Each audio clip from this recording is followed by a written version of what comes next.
Ethan had always prided himself on his trust in Mara. From the outside, their life seemed perfectly ordinary. A small, sunlit apartment in a quiet city neighborhood, dinners cooked together when schedules allowed, and quiet weekends spent wandering bookstores or sitting in cafes. He had believed in her ambitions. In the late hours, she pored over reports, the frequent networking dinners and conference calls. Her career wasn't just important to her, it was sacred. So when he first saw the messages on her phone, he froze. She had left it on the kitchen counter while filling the kettle for tea, and a new string of notifications lit up the screen. They were from her boss, Damien, short, charged phrases that read more like intimate whispers than professional exchanges. Miss you today. Lunch alone? And can't stop thinking about last night. His stomach sank. He didn't touch the phone. He couldn't. The rational part of him screamed to leave, to confront carefully, to breathe. But his body betrayed him, trembling like a wire, stretched too thin. He wandered into the living room, keeping his hands in his pockets, pretending he hadn't seen anything, pretending he could ignore the storm swelling inside. Later that evening, he asked casually, "How's work been? Busy week?" Mara smiled, warm and distracted, and launched into a story about a new client. Her tone didn't betray any guilt, no hint of secrets. Ethan wanted to scream. He wanted to fling the phone at her, to demand the truth. Instead, he nodded along, swallowing the raw taste of betrayal. The next morning, Ethan drove past the familiar glass facade of Mara's office building, heart hammering against his ribs. He didn't need confirmation, he already knew. But he wanted to see it, just once. Maybe seeing it would make it real. Inside, the atmosphere was bright and humming with quiet productivity. He watched her from a distance as she moved gracefully between desks, handing documents to colleagues, laughing at jokes that didn't reach him. Then he saw Damien. The man was leaning too close over Mara's shoulder, murmuring into her ear. She tilted her head slightly, eyes half closed, the ghost of a smile on her lips. Ethan felt something in his chest snap. Not anger, not yet. Something colder. Shock, disbelief, and a strange, simmering clarity. This was not fleeting. This was calculated, or at the very least, habitual. He left before she noticed, returning home with his mind spinning. The drive was quiet except for the hum of tires on asphalt. He replayed the scene repeatedly, analyzing, questioning, trying to convince himself he'd misread it. He hadn't. That night, he couldn't sleep. Mara had gone to her office late again, citing an urgent report. He stayed in their apartment, the weight of silence pressing in. The phone sat there, as if daring him. After hours of pacing, he finally touched it, opening her email account that she often forgot was synced to the home laptop.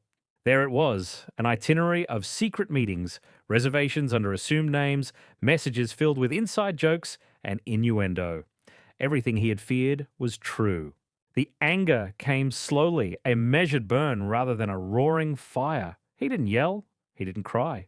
He simply sat in the dark, letting the enormity of the betrayal sink in. And as it sank, a strange thought took root. He didn't want to fight her. He didn't want to confront her recklessly. He wanted control. The next day, Ethan acted normal. He kissed her goodbye as she left for work, smiled when she told him about the client meeting, and nodded at her jokes during breakfast. But every smile was a mask, every nod a calculation.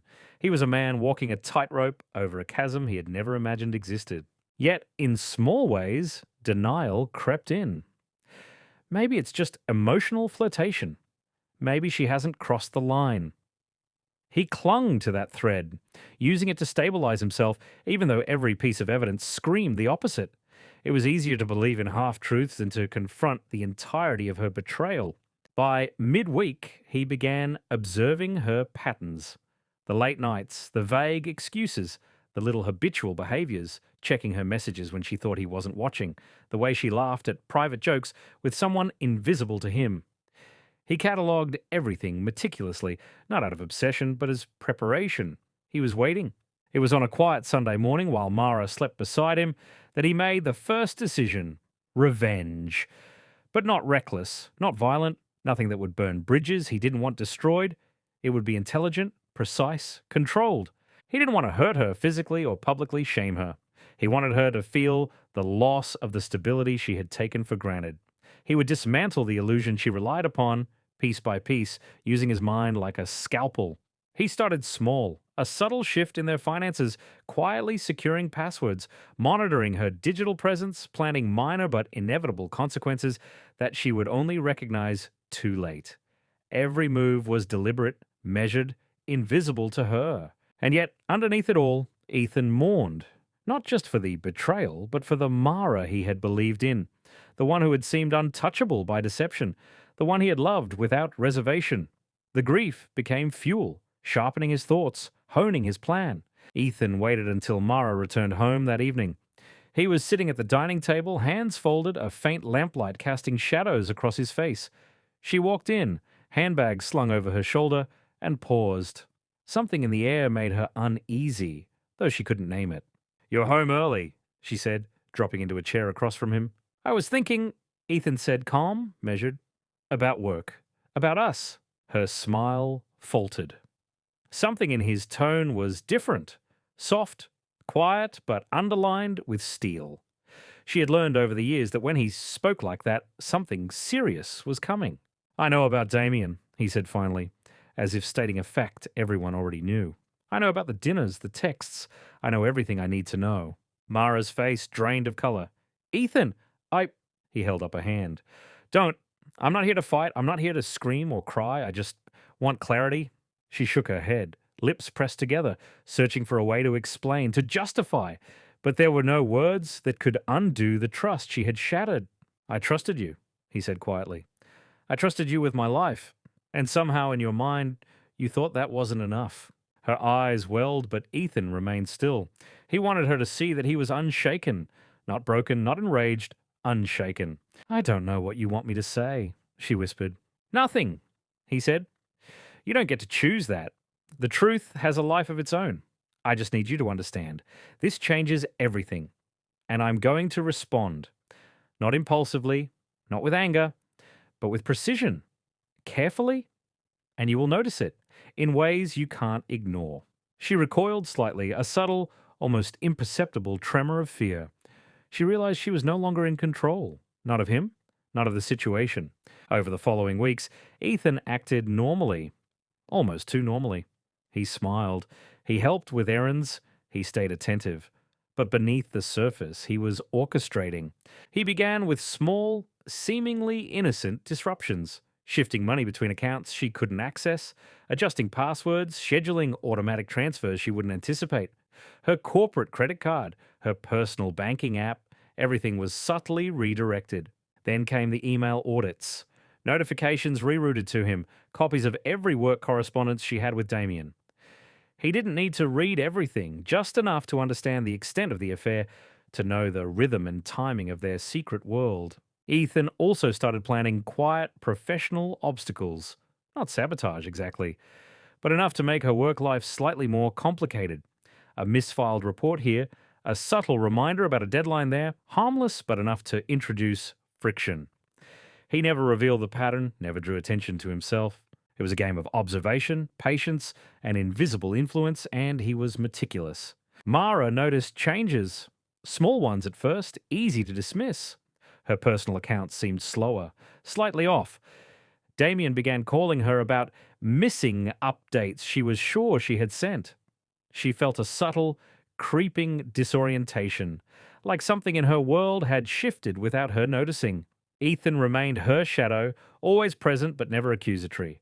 He spoke with calm assurance, asked neutral questions, and smiled in a way that made her doubt herself.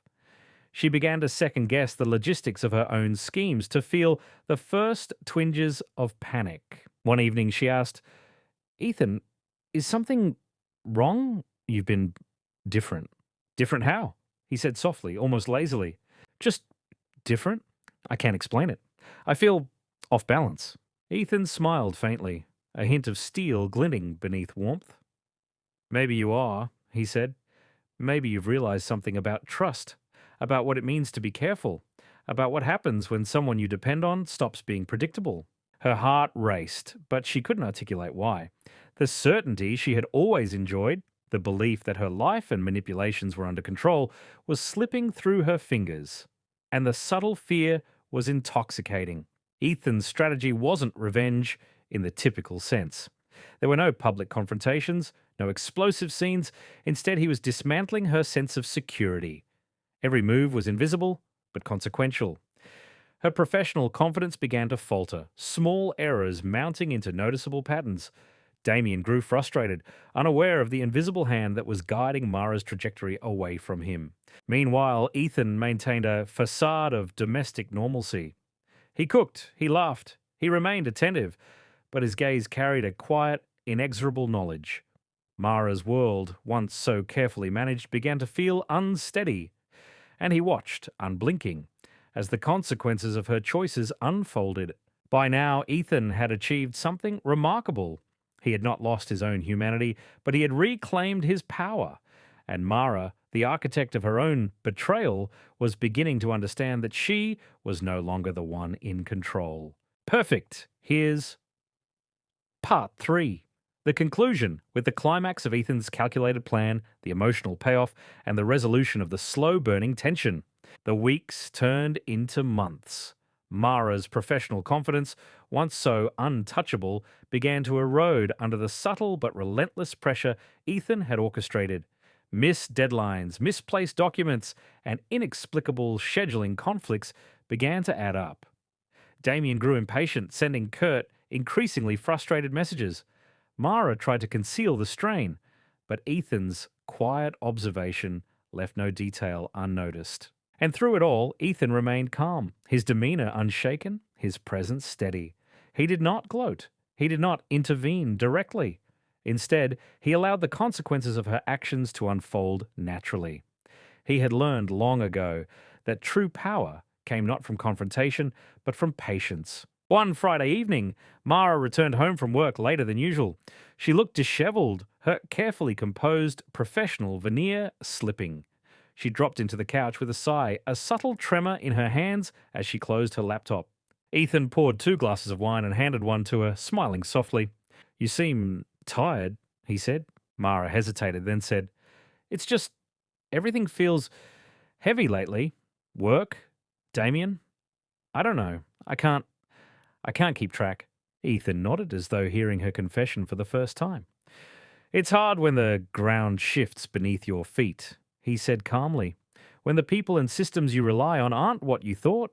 Her gaze met his, searching for reassurance, for some explanation she could cling to. She didn't suspect that every misstep, every missed message, every subtle disruption had been orchestrated by the very person she had betrayed. Ethan continued.